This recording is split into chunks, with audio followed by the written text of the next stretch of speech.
तत्वज्ञानामध्ये आमच्या महानुभाव पंथांनी देखील कलशाचंच काम केलेलं आहे आणि म्हणून हा कलशरोहण समारोह जो आहे हा अत्यंत महत्वाचा आहे।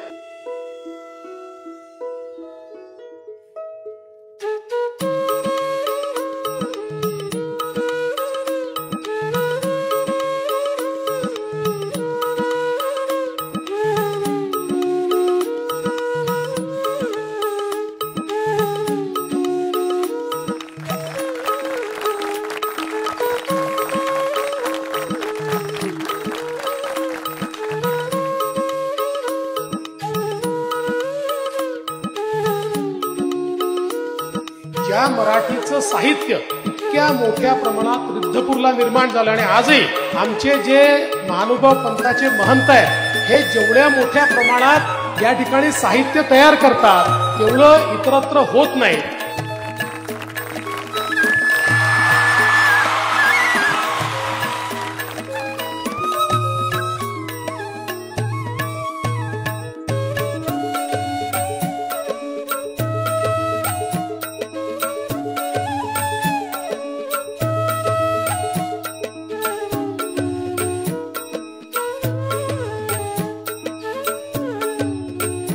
ईश्वर जो असतो तो आपले खरे भक्त शोधत असतो।